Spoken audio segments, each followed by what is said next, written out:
Welcome to Pilates Elephants.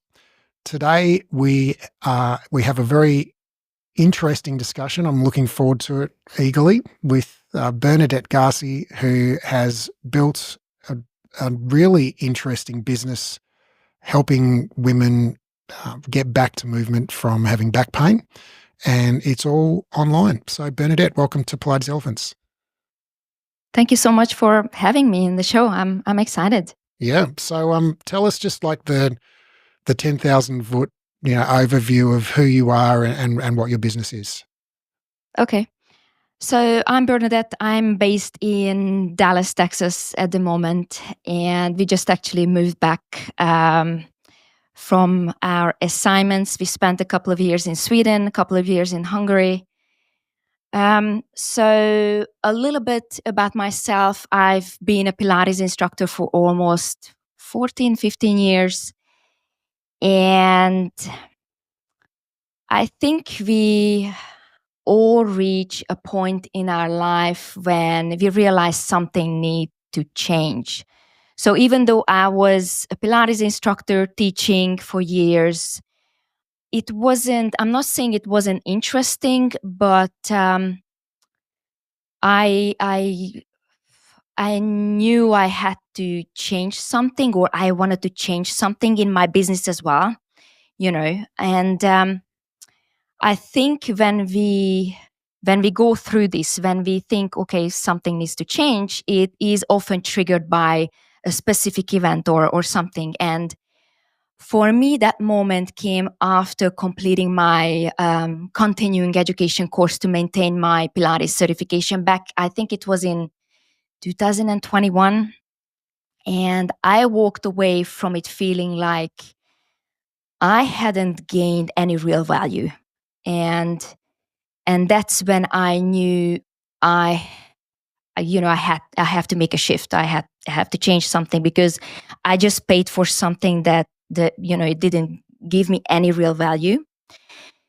So I decided to enroll in the clinical Pilates program at Breed Education, and I do believe that's where my true purpose and journey began, because finishing my diploma and gaining the knowledge, what I actually gained, pushed and encouraged me to start helping moms and women to overcome back pain and empowering them to reclaim, their movement and their lives. And I'm so grateful for this journey and the chance to make such a difference in others' lives.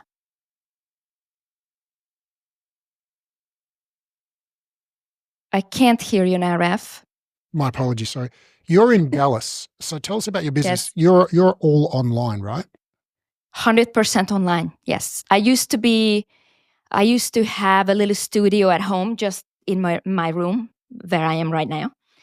And I had a small business. I had 2 reformers here, plus 2 stability chairs. And I had 3-4 people in this small room, and it was going quite well before we had our assignments in Sweden and in Hungary. But I do believe what other factor pushed me to do online is because we moved because of my husband's work. And every time we moved, I always had to start from scratch, a client. And it's not easy, start a business from scratch every couple of years. Yeah. Well, it's a dream for a lot of people to have a business that lets them travel. And actually what prompted us to have this conversation was an Instagram post you did a few weeks back. I can't remember where you were, the Cayman Islands or something like that. Yeah. And you posted and you were like, okay, well, here I am on the beach, and I'm still working, and my clients are paying me, and I have this job that allows me to do this from anywhere. And I thought, well, what a great opportunity to share that with other people and show people what's possible. Exactly. So how did you?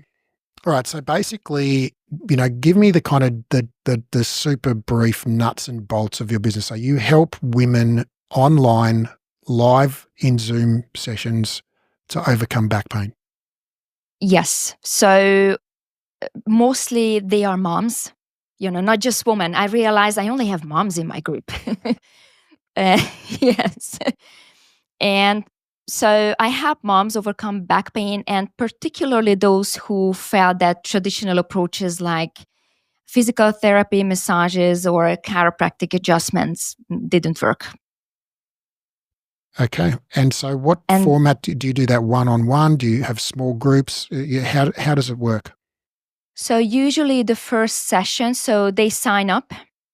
After the consultation, they sign up, and I do an assessment, which is one-on-one.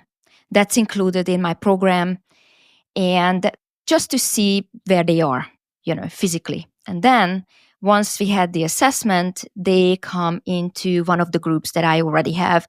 And the groups are usually, I keep them fairly small, between 4 and 8 people. Okay, great.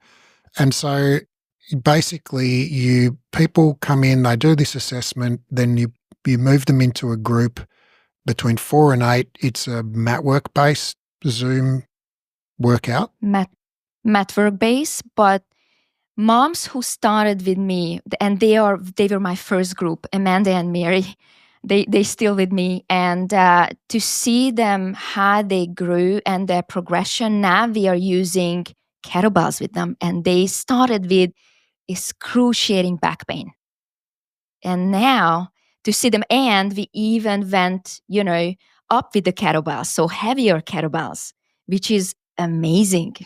And they told me, Bernadett, I think I'm ready to go up. And I was like, oh, that's amazing. I love it. So to see their progression, to me, that truly is a feedback. It's amazing, and I love it. I love their journey. And that shines through. And so just to finish on the kind of the business, the setup, do people so you have a fixed program, right? So you have a program that's I think it's $99 a week, US dollars. Exactly. Correct? $99. And what yes. do they do for that? Do they come once? Do they come twice? Like what are the deliverables in the program? So I have 30-minute sessions, and they usually come between 2 or 3 times. And it is $99 no matter what, even if they come twice or 3 times. The classes are recorded. And if they can't show up, they get the recorded classes. And whenever they have time, or maybe on the weekend they have more time, or they had something on that day, or they didn't feel well, the next day they can still do it. Okay, great.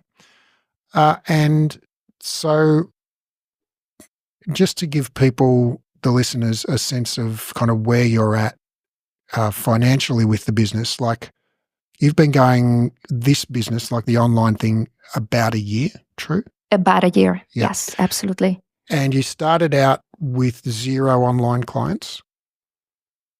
Absolutely 0. Yeah. And so where are you at now? Like give us a sense of the financial sort of benchmarks you're at. So currently I'm working with 25 clients, but in the last month I've been growing tremendously because now moms are recommending me to other moms. I'm actually in one of the DFW, moms group on Facebook. And then what happened is actually in the beginning of my business, I actually posted my 6-week back pain away program in one of the moms group, and they usually don't accept or post, or promotional posts are not allowed in this moms group, and they did an exception with mine, because I was like, hey, I just finished my clinical diploma Pilates program, and I'm looking for participants, and it was a free. Obviously, it was a free online offer. And that one post gave me probably 50 leads, 50 emails. Not everyone signed up, probably half of them. And then maybe 15 of them kind of like stayed. And that's how I started my business, with that one post in one of the moms group. in the DFW area. Great. And so right now, right, this is your full-time source of income, Yes. right? And Yes. I mean, I know your husband works as well, but I mean, you're basically making a really good living with this, right? You can travel, you can put your kids through school, you can, Absolutely. I all can the buy what things. I want. Right. Almost. Isn't that a great feeling when you go onto Amazon, you're like, oh, I don't even have to look at the price. No, actually, that's not true. Since I'm a business owner, an entrepreneur, I look at prices very well right now. Is it worth it? No. Do I really need this? I go into a shop and, you see something nice and, should I get it? And I think it changes if you're really a business owner where you want to invest your money in. Do you want to invest your money in expensive shoes, or do you want to invest your money in time? And I think my thinking is changed tremendously, and my husband even surprised with that. He's not unhappy about it, but I definitely it changed. My thinking changed. I think that's kind of a milestone or a benchmark where you make a certain amount of money, and this has been my experience, and it's been my observation of other people on this entrepreneurial journey, is at the early stages, it's all about money. So you need more money. You can't afford to buy the things you want to buy, and at a certain point, it becomes about time, and you spend money to buy time. And I think, I don't know if there's like a specific income level where that kind of kicks in for a lot of people, but I think it's basically when you feel like, okay, if I want to buy a pair of jeans, I can just go buy the pair of jeans. I don't have to check to see if I've got the credit available on my credit card or whatever. When you kind of get to that point where sort of like you go to the restaurant, you don't look at the prices on the menu, you just kind of order what you want, not what you think you can afford. When you get to that kind of level, I think for most people, your basic needs are satisfied. And, once you have 3 pairs of jeans, it's like, well, how many pairs of jeans do you need? Exactly. And so you realize that actually buying more stuff, once you've got your needs met, doesn't actually make you happy. But what does make you happy is more time.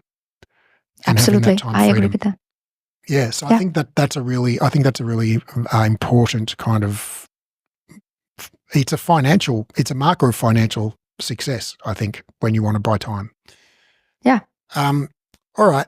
So give us a sense of like how your sort of customer acquisition process works now. So you said you've got a lot of referrals, and you actually don't need, your model is great because you actually don't need many clients to make a fantastic living, right? You said you've got like 25 clients, and so you don't need like this massive stream of clients coming in every day. And I don't think I'm not at that point where I can handle 50 people. Mm-hmm. I'm comfortable with probably another 10 clients. So 30, 35 clients, keep the programs and the classes small, because I also would like to give them something that's quality. Mm-hmm. So I have coaching calls with them. In the beginning, it's a weekly coaching calls. And if someone starts in the beginning, I always check them 24 hours after our session, especially in the beginning. And it depends on their conditions as well, because if someone is having terrible back pain, I'm not saying they can't walk but it's there. I would like to make sure that they are not aggravating that pain more, so we are working within pain tolerance, making sure they are feeling okay and they are comfortable with what we are doing. And the only way to always find that is ask them. Mm-hmm. And that's what I do. I have Robin started, a 51-year-old mom 55, and she became a mom at the age of 51. She had her fourth child. And so anyway, she started yesterday, and first thing in the morning, I sent her a message and I asked her how she's doing, because it is important, especially in the beginning, because I am also learning her body. She's learning her body how to move, but I'm also learning her how to work with her, and that's important for me. So people come in, you do an initial session where you assess them, then you put them into that you give them? Do you put them into like 2 or 3 specific groups, or can they kind of just drop into the groups? Usually it depends on when they are available and when, what time is that specific group class or group session. So I have sessions in the morning and in the evening. During the day never really works. So usually moms, they like to do it either, when the day starts in the morning or in the evening. And so do you, like when people start up, do you kind of like, lock them into specific sessions, or can they kind of like drop in and drop out, do Tuesdays this week and Wednesdays next week? Or? No, it has to be same time every week, okay, usually. Great. And they pick their days as well.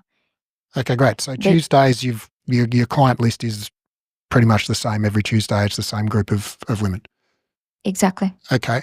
And then I think it's also important, because obviously when we are dealing with back pain, or we start anything, I think consistency is key. Yeah. And to have the days and the time allocated in your calendar always the same, I think it is beneficial for the client to have it same day, same time. Okay, some things can happen, but I think it is better for them if it's always the same time and the same day. I agree. And they are consistent. They can be consistent with it. Yeah. 100%. And tell me about these coaching calls. So are these group calls or one-on-one calls? No, it's just one-on-one calls, and they usually no longer than 15, 20 minutes. It is a Zoom call, so it's a video call so I can see them. And I do a physical assessment, upper body, lower body, torso. Great. And so to see where they are at. And so you start out with one of those and then you do those regularly, along the program. Like, so how often do you do one with a client? So the coaching call is different from the assessment. Was a question about the assessment or the coaching call? Both. Both? Okay. So the assessment in the beginning is, they sign up for the program, they sign it, and then we have the assessment where I assess their body. So show me how do you squat, show me a push-up. And if they can't do a push-up, we try kneeling push-up. If they can do a kneeling push-up, we do elevated hand push-up. If they cannot do an elevated hand push-up, then we start with wall push-up. Same with the squats. We find out where they are. If they can do 15, 20 of the regular, then, we move on to the next one. And so I assess them, and then they choose what time, which day they want to do this. At least I tell them 2 to 4 months, because I cannot do magic. If I would be able to do magic, I would be millionaire. In one session, I can cure back pain. That would be amazing. Fantastic. I would love that. But unfortunately, that's not the case. So at least if they sign up, they feel the difference. Usually the first 4 weeks, the feedback is that the first 4 weeks is a little bit tough because the pain is still there.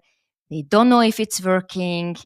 I don't know, I don't feel like doing this, but it's kind of like good, but not good. But then when they hit the 4-week mark, usually they feel really good. And that's when we can really progress because the pain level is down. And that's the feedback from my clients. And usually if people stay for the 4 weeks, they stay, because they feel better and they, oh my God, now we are in one of my programs, now we are doing single pistol squats. And I have mom, 60 years old, and her goal is to do, and now she's doing on the side of her bathtub. She does pistol squats while she's brushing her teeth because she's excited. She really wants to do it, because her pain is not there anymore. And now we have all these goals they come up with, which is amazing. So the assessment call is, to find out where they are at. And then they start the program. And at the end of each week with the new client, I have a coaching call. But the coaching call is different. I ask them, how do you feel about this? Tell me, what is your feedback? And then they usually most of the time they tell me that they feel stronger, they already feel the benefits. And then, every week we go and have those coaching calls. And how long do those coaching calls go for? The first 4 weeks? No, I think the first 2 months. Okay.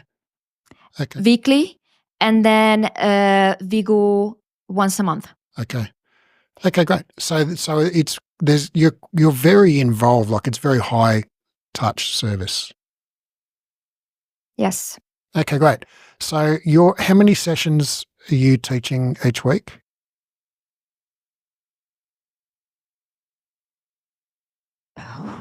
Probably about 8. Okay, and then when you add in 8 coaching sessions. calls and assessments, and, Yes, that's sales different story. calls Yes, and- I don't know how many. So shall we say it's a lot of hours? It's a lot of hours. As I mentioned, I feel like I only work 30 hours, but my husband insists it's more like 60. Yeah.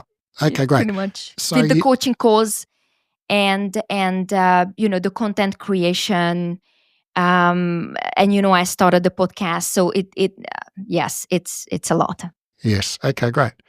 And so tell me, so now I feel like I'm pretty clear on sort of where you're at and how the business works. Tell me the story of building it. And what I'm really interested in is, like, were there phases? You said you ran that initial post and you got, 15 kind of good clients from it. But was it just a smooth kind of progression from zero to where you are now, or were there points where you kind of got stuck and you had to kind of get unstuck? So I'm sure starting a business from scratch is overwhelming, stressful, because you don't know literally where to start, right? I didn't know, how do I get clients? How do I start? How do I let people know that I exist? Because when you are online, you kind of like, you have to be out there. You have to tell people, hey, I'm here, I do such and such, and you need to offer your business kind of. So, as I mentioned, I was part of one of the moms group here in Texas, in the DFW area, and they approved my post, and I've got 50 leads, 25 people signed up, 15 stayed. And then what's happened is, when this happened, we lived in Hungary. Time zone difference wasn't easy. We have 7 hours. So if it was 6 a.m. in Dallas, it was 2 p.m. for me, So that was challenging, really, really challenging. On top of starting a business, the time zone difference was another challenge. But anyway, so since I was kind of like still testing my program and learning the ropes and learning, how things work, I only probably retained half of them, pretty much. So I did face a period of stagnation when we were moving back to the US, because it took us from June, July, August, September, October, so a good 5 months. So we were living in a temporary place in Hungary, and then transitioning. They packed our stuff in a container, and then we relocated back here in Dallas. We were living in another temporary place here until our stuff arrived back, from Europe. It was more than 3 months, 3.5 months. In the meantime, I was still doing my business. I was still doing my classes. I never canceled one session because of, oh my God, I'm tired, or I cannot cope with this. No, I got up at 3:55 a.m. every day, worked out, did my sessions with my clients, and then I came. We did the renovation in the house renovation, and I renovated my studio as well. So that was definitely, I didn't grow, absolutely, but I managed to keep all my clients, and I managed to keep them happy, and I'm pretty happy with that, for sure. I can't hear you. And what about, what sort of kept you? Was there anything along the way that kind of kept you up at night? Like, were there points where you were worried about the business? Absolutely. Like when you are an entrepreneur, that comes with dark moments. Absolutely, right? Especially in the beginning, because you kind of like you don't exactly know what you are doing, and it's scary to start something new. But those doubts fade when you get positive feedback from the clients. Like a client telling you they can touch their toes again, and can do they can do gardening again without back pain, and that is the feedback. That is kind of like, oh, I do this for a reason. It's great. I get positive feedback, so it's worth doing this. They feel better. And what were your doubts? What were your dark moments? The dark moment is if am I going to be good enough? Mm-hmm. Is it going to be am I good enough, to do this? And am I going to be able to deliver what I promised to my clients? For them being pain-free, because that's one thing that Mm-hmm. I had back pain, and I know my body. I got over back pain, but when someone trusts you with their body, it's huge, Yeah. So that definitely kept me up at night. Am I going to be able to help them with this? Because I know my body, I know how to handle it. But if it's someone else's body, that you have more responsibility, I guess. Right. And so you started with this big promise of, get past your back pain in 6 weeks, right? Not completely. Half your back pain in the first 6 weeks, and they usually did. Right. Well, because but the first 4 statistically, weeks, that's what's going to happen. Yeah. So you can exactly. promise that. Yeah. Yeah. Okay. But still, you were like, oh crap, am I actually going to be able to deliver on this? Okay. Exactly. And I have to be honest with you, couple clients gave up within the first 2 weeks, and probably it was a part of me as well, or I'm not sure if it just happens. Some people, they just don't find this helpful, or it just doesn't work for them. But unfortunately, after the third or fourth session, they just didn't show up, and they didn't. Well, let's talk about then that. What mistakes did you make along the way, and yeah. Well, let's just start there. Like, what are the kind of top 3 big mistakes that you've made? So when you are dealing with people who are already in pain, they are not probably the happiest people. I know, because I was having chronic back pain for years, and your personality is definitely changing because of the pain. You're more aggravated, and you don't take, not criticism, but any kind of, like, if someone tells you that you only get better if you show up, then and that's what I told the client. I can only help you if you show up. They kind of like took it personally, and they never showed up again, and they didn't even answer my messages. So that's one mistake that I don't know if it was a mistake. Kind of like showing them the mirror that I can really only help you if you show up. And she was keep saying that she cannot show up because of this, because of that. And I was like, I can only help you if you show up, my friend. And what do you do now in relation to that? I usually ask them, is everything okay with you? So this is when, so you're talking about when people miss a session or miss a week sort of thing. Exactly. Yep. I don't assume, because, like, things can happen, really, right? Mm-hmm.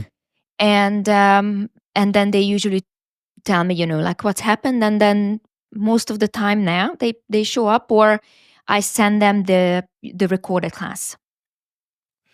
I think it's. I don't necessarily think that's a mistake. I don't know exactly how you said it. Maybe it was the way you just said it that was, not optimal. It was a message.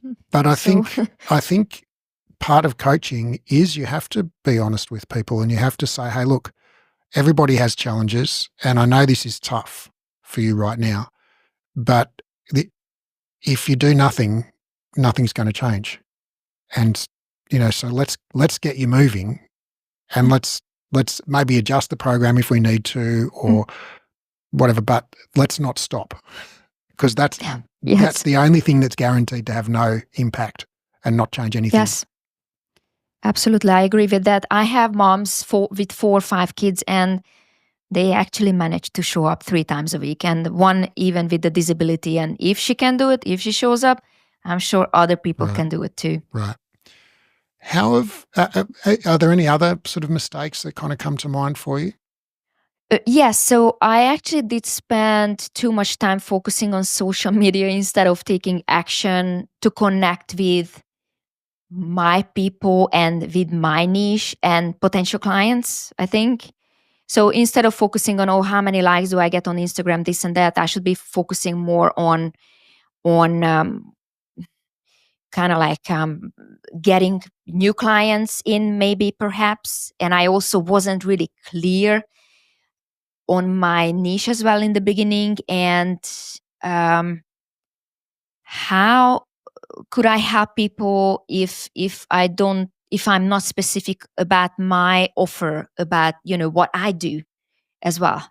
So I learned that clarity is really important in what you do and how you do it. It is very crucial, because if people don't understand your message, they won't connect with your business. Okay. And so, but you still are pretty active on social media. I mean, I see you pretty much every day on my feed. So what's changed there? What do you mean what's changed? Well, you there? said one of the mistakes you made was you focused too much on social media, but I mean, obviously that still is important for your business. It is, but kind of like my life doesn't really depend on the likes I get, probably, per se. Mm-hmm. I put things up on my social media what I believe it's not true, but what I believe is helpful, for people or with moms with back pain to know. And instead of focusing on that, I'm focusing more on my clients, the quality. Got it. And what is your like? How what have you? I guess the question I want to ask is, through all of this and so those sleepless nights and the self-doubt about can I deliver this, and the mistakes that you made and the things that you've learned along the way, like, how do you feel you've grown personally through this journey? Ooh, definitely. So it's not, when you are a mom, a wife, an entrepreneur, it's a lot. So I really look up to women, especially moms who are successful in their career, because it's a lot. It's a lot of work. And when you are working, you kind of like feel guilty. Oh my God, I don't spend time with my family. But when you are with your family, oh my God, I'm supposed to do this, and I have deadlines. Guilty about not working. Yeah, exactly. And to balance that, it's not easy, and I'm still learning that, how to do that. And if someone can help me, please reach out to me now, because I actually try to involve my son as well.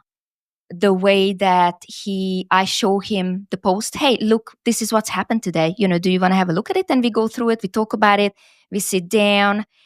He loves Pilates. He comes into my studio. I have Joseph Pilates book here, and he is trying to do some exercises. He loves it. And when I'm working, he's sitting in one of the chairs, and he's reading as well. So in that way, I don't feel as guilty, that I have to work. Then he's here, and we kind of like spend some time together.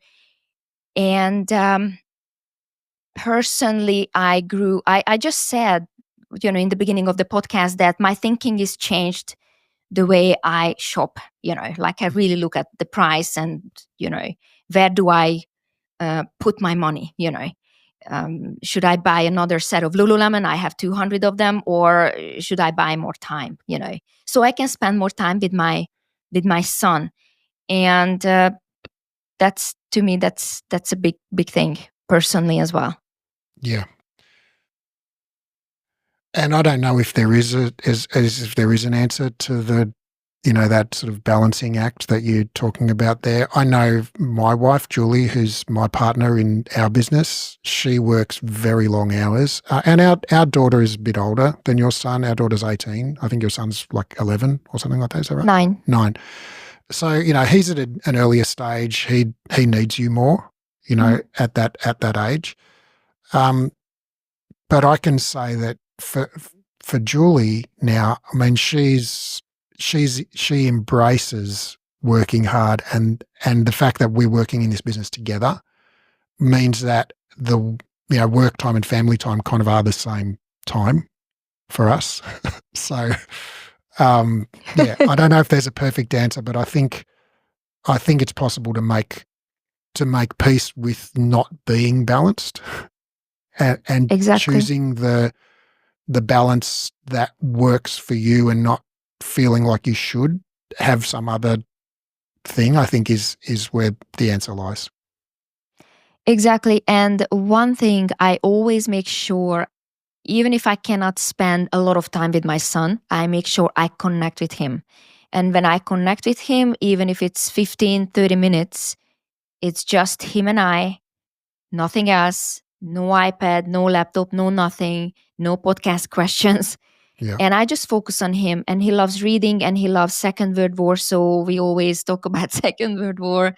And that switches my brain off as well, and my mind, which is really good. And I love we usually have our walks on the weekends, and I just love that. We talk about life, we talk about little things that he finds important, and I love that.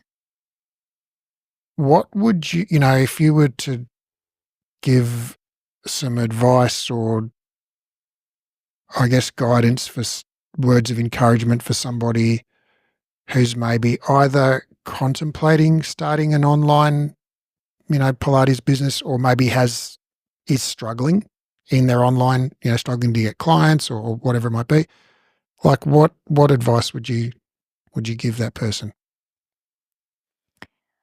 Someone who's just about to start a business from scratch? Well, somebody who doesn't yet have the business that they want, right? Whether they haven't started it yet, or whether they've started it and it's just not going well yet. Mm-hmm.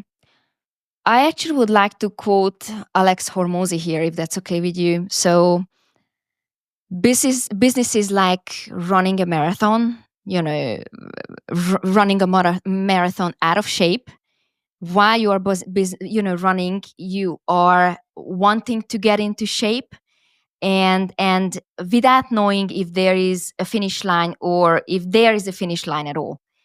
And that's completely true. So there is no guidebook. You have tools like your Launchpad, which is amazing, or YouTube videos, how to do this and how to do that. But you are the only one who decides, or in charge, what is going to work for you. You get all the tools, which is amazing.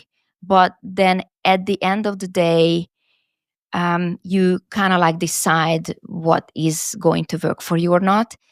And there are very dark days where you don't know, oh my God, is it going to work? What I'm doing is worthwhile doing it.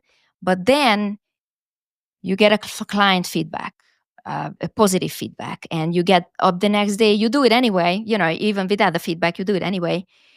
But my advice is, we all have dark moments, but with consistent work and by not giving up, you'll be successful no matter what. Because many people just give up because they give up, and they would be successful if they wouldn't give up, but because they stopped something they were doing consistently, just because it didn't work for 6 months, I mean, people work to have a successful business for years, So if it didn't work for you for the first 6 months to 12 months, do not give up. Just keep doing. And the other thing is, if something didn't work, then change it. Right. Find it, what it is, and try to find what's not working and change it. I think there's that is very, common advice, right? I don't think anyone listening to this would go, oh my goodness, I've never heard someone say, like, just keep going, don't give up. That's a radical concept. But dear listener, easy to say, hard to do. And absolutely, I coach hundreds of Pilates business owners and aspiring Pilates business owners. And honestly, I can tell you that what Bernadett said is 100% true. And I see people fail at 2 points. One is, like you said, Bernadett, when the going gets hard, they give up, or they just keep doing the same thing that's not working, and then they give up because they get discouraged. So rather than keeping going towards their goal but trying a different path, they just keep trying the same path, and then they go, oh, I just tried it 10 times, it doesn't work. And then they get discouraged. The second place I see people give up is before they even start. So they get paralyzed by doing their research and analyzing and writing detailed business plans, and they never actually get a client. They never actually do anything. And I love what you said there, because you talked 100% about action and doing things. And if something's not working, the answer is always do something. And you have to do something, because once you do something, if it doesn't work, well, great. Now you've learned one thing that doesn't work. So now you can do something different. And you keep doing that until you find the thing that works. I think action first, always.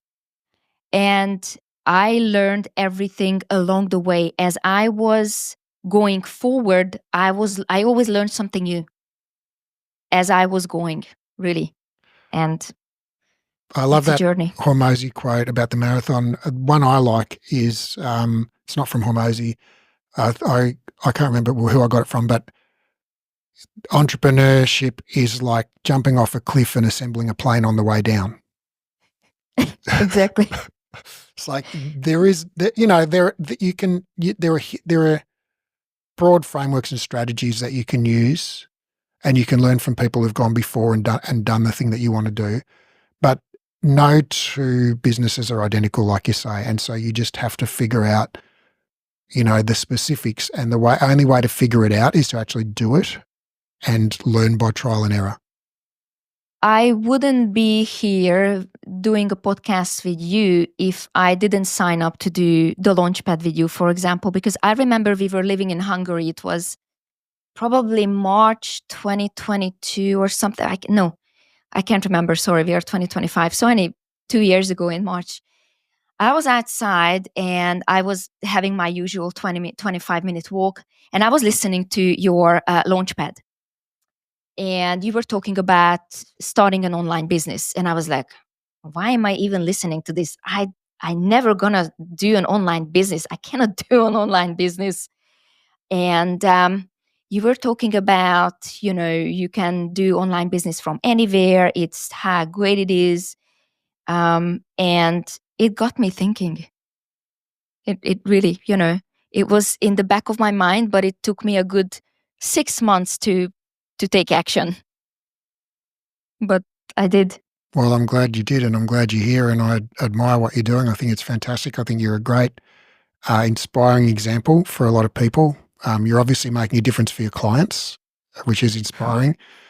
And I think, hopefully there'll be at least one person who listens to this who'll be inspired to actually take action and start their online Pilates business, or persist in their online Pilates business. Exactly. And don't think too much. Just do it, and you're gonna learn everything along the way anyway. And the tax you pay for that learning is the sleepless nights and the money that you waste on things that don't work, and the clients that you don't help as much as you could because you didn't quite get the program right yet. Exactly. And the only way out is through. Like, you can't get to the end point without going through the messy middle. And never underestimate reaching out to people you already know, because I do believe that's an, warm leads. Hey, if you're starting a business, I also think it's very important for the listeners to know, if you are starting a business from scratch, if you can post in Facebook groups, whatever, but also reach out to your old clients, old friends you haven't contacted for a while, because I made a mistake. I didn't, but then I did, and now they are my clients. So don't underestimate that. I think that's really, really valuable. All right, so if you could ask me anything, whether it's advice, coaching, curiosity, like anything, like, what would you ask? So I have one question for you, Raph. So how did you come up with the incredible idea to shift the Pilates industry toward a more evidence-based approach? And at what point did you decide to take that step? I think there were. That's an interesting question. I think there were like maybe 2 or 3 kind of inflection points on my journey. The first one, if we go back kind of 15 years, I didn't even know what evidence-based was. It wasn't a concept that I did. It wasn't in my vocabulary. And I had not really a friend, an acquaintance who was, and there was just this one conversation that I wasn't even present, but my wife related it to me, and it just, for some reason, made such a profound impact. I can recall it very clearly, and I think about it often.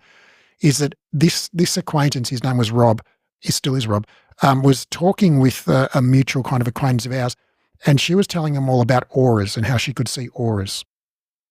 Mm-hmm. And she was saying, oh, and look, right now I can see you've got kind of a purple aura, which, means that you've got this, that, and the other, attributes and traits and skills and qualities and whatever. And he was like, that's interesting. I'm wearing a yellow T-shirt. I wonder if it's just like light refracting off my yellow T-shirt. Here's a yellow cigarette lighter. If I hold this up, it looks purple, on the wall there as well.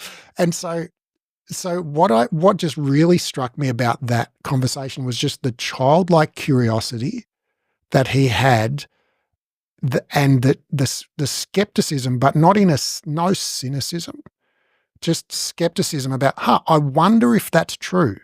Mm-hmm. Let's test it. And then looking at the cigarette lighter and being like, oh, no, it's just the sunlight refracting off the, So the childlike curiosity, and then the fact that in many cases it is possible to identify an actual fact of the matter, right? If we actually ask the physical universe, what is the case here? It's like, we can actually definitively answer that question. Yes, sunlight does refract, and here's how it works. And so that was inflection point number 1, where and that really kind of taught me, or started me thinking about, like, okay, don't accept everything you hear at face value. And even when people are supremely confident in what they're telling you, doesn't mean they're right. And then I think the second point was when I went to university. I was in my mid-40s. I had been a Pilates instructor for a decade. I went back to university. I'd studied exercise science. I did a 3-year degree in exercise science, and I did a master's of clinical exercise physiology. And they just browbeat me into reading like a bazillion research papers. Basically, you just sit and read research papers for 4 years, and that's your degree. And and I really grasped the concept of the scientific method of inquiry, and that it's not possible to know anything with certainty. We can disprove things, but we can never prove anything, and we can only hold beliefs with varying degrees of confidence. And that, there are certain things that are sort of well supported in evidence, and certain things that are well supported that they don't work for back pain, for example. And then there is a lot of stuff that we just don't know if it works or not, and if it does work, why it works. Exactly. I became aware that sort of the list of things we don't know about back pain is like 1,000 times longer than the list of things we do know. And that really, shocked me, because there are so many people out there making very, very specific claims about exactly what the 7-step plan is to fix back pain, and you have to do this exercise with this particular muscle. Absolutely. And it's just, it is all 100% bullshit. Yep. 100% bullshit. I agree with that. Fix back pain with one simple exercise, right? This only one, and you're going to be fixed. Right. And there's a quote from Professor Alf Nackemson, I can't remember if he's Swedish or Danish or, one of those kind of Northern European kind of latitudes. And he was a back pain researcher, and the quote goes something like, "Hey, I've been researching back pain for 50 years, and if anyone tells you they know what causes back pain, they don't know what the fuck they're talking about. They're either lying or they don't know what they're talking about." Yeah. Exactly. I agree with that. And at that point, I looked around the Pilates world, and I was like, pretty much everybody in the Pilates world was like, bad posture and disc bulge cause back pain. You must stabilize your back using your transversus abdominis and your pelvic floor. If you don't do that, you will have back pain. If you don't stand in perfect neutral alignment, you will get wear and tear on your joints, and that will cause back pain. Like the Pilates world was just full to the brim of highly specific statements of, quote, fact about back pain, that all of which were somewhere between like 100% unsubstantiated and like at the other end, the thing about the transversus abdominis is like, okay, well, we did have some early evidence that might be a useful thing, but then there were like another 150 studies after that showed this, like, no, it's not. It's not that important. It doesn't make any difference more than anything else. So like somewhere between like just no better or worse than anything else at one end to like just 100% bullshit at the other end. That was the spectrum that it ranged. There was no advice in the Pilates world about psychosocial factors, about just general movement, about fearlessness, about sleep, about any of these things that actually can make a difference, for back pain. And there was what I guess really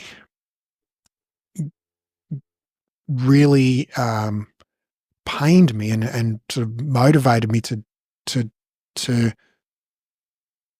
start this podcast and to change Breathe Education to be evidence 100% evidence based as much as we possibly can, is like the level of certainty that people have when they're telling wrong information in the Pilates world. Like people will just look at you with a completely straight face and say, no, posture 100% causes back pain, or you have to be in neutral spine, otherwise or you have to activate your transversus, or like. And it's just all not true, but people have such a high level of certainty and such rigid thinking about those things.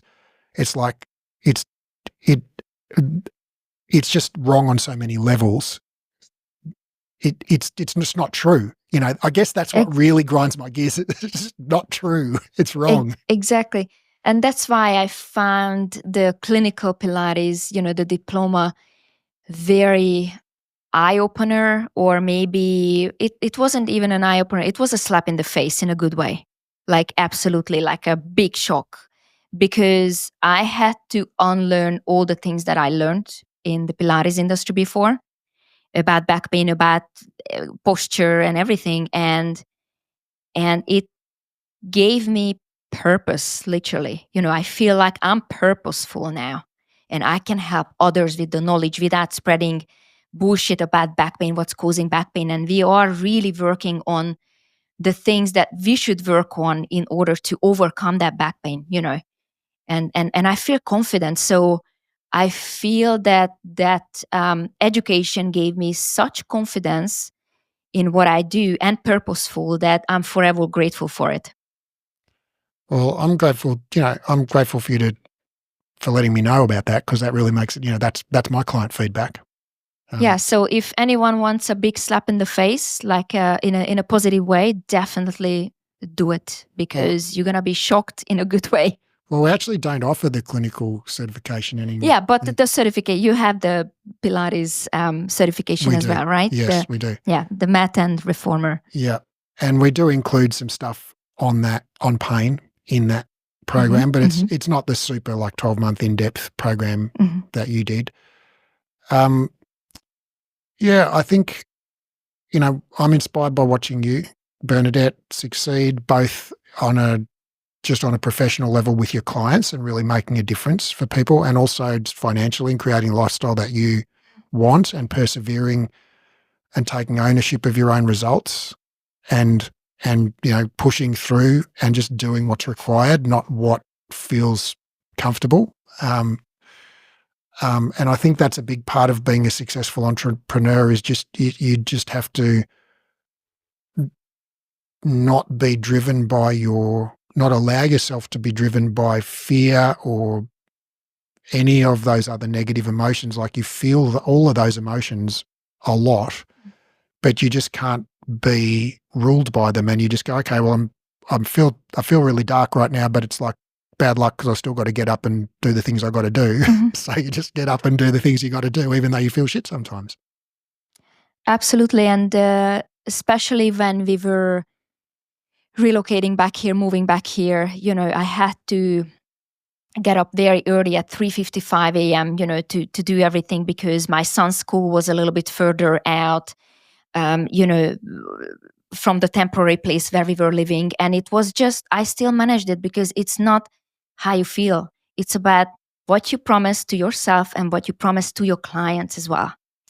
And I do believe, if any of the moms here owning a business and you have kids, if kids see you being perseverant and you had discipline, then they will learn that from you. And that's one of the biggest gifts I can give this to my son, because he knows the word discipline and he knows it. He told me the other day that, Mom, I didn't feel like doing it, but I know discipline, so I did it. And to me, I was like, oh my God, that's amazing. It's not about how you feel. It's about doing it no matter what, right? 100%. You cannot just do things because you feel happy all the time. No, that's not life anyway. Like, tell me one person who's happy all the time.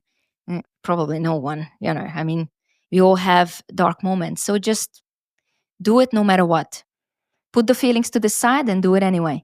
It's interesting that you say that about your son, because our experience with our daughter Bintu has been similar, but over a bit of a longer time trajectory. So she's 18, like I said, and we never, like when she was young, like really young, sort of under 8 or whatever, we always took her down to the gym and took her to Pilates, and she just followed us around and did all those things with us. But then once she sort of got to 10 or 11, she was like, nah, I just want to go and play with my friends. I don't want to do boring old exercise with my parents or whatever. And she showed zero interest in our business or working out. We have an actual full, basically commercial grade gym in our basement here. Pilates reformer, ladder barrel, like the whole thing, it's fully kitted out. And we run our business from home, and she's never showed that really in the last sort of 7 or 8 years, the slightest bit of interest in any of that. But now at 17, she just spontaneously started going. I walked into the gym one day and got the shock of my life, because there she was on the treadmill. She now works out 4 or 5 days a week, and we've got a gym membership down the local gym. She wanted to try an outside gym as well, so we go down there together. Of course, she doesn't want to work out with you. Oh, no, we work out together. We go to the gym together, but she wants to be around other people, and she finds it, exciting to be around people there. Yeah. And she started asking about the business, and she's shown actual interest in learning how to sell. And because she started noticing, when I go to my friends' houses, they don't have all the nice things that we've got at our house. And, you know, their parents don't just work from home and take 2 hours off in the middle of the day to have a nap or a workout or whatever. And it's like, oh, we've got a good lifestyle. And that is because we have a business and because we know how to build a successful business. And so I think even though, and so she sees the value of those things, I guess is what I'm saying, that we've been role models, Julie and I, to her, even when she was going through that kind of like 13 to 16-year-old phase where everything was a head toss and an eye roll and a stomp down the stairs to slam the bedroom door. Yep. Even then, at some level, she's still taking it in, and now she's through that kind of hormonal, maelstrom. She's kind of out the other side of that, and she actually admires those behaviours and wants to emulate them and sees the value of those behaviours for herself. And so I think, back to what you said before about the kind of the dilemma of being a mother and an entrepreneur is I don't actually think they're in conflict, because I think, Bintu has literally said to me that she's grateful that we have a business and that we work out and that we eat well, because even though for 10 years she was like swearing and crying when we tried to make her eat healthy food and all of that, now she appreciates it. And she's said to us so many times, look, even though I used to whinge and cry and complain, I'm really grateful for you for doing that.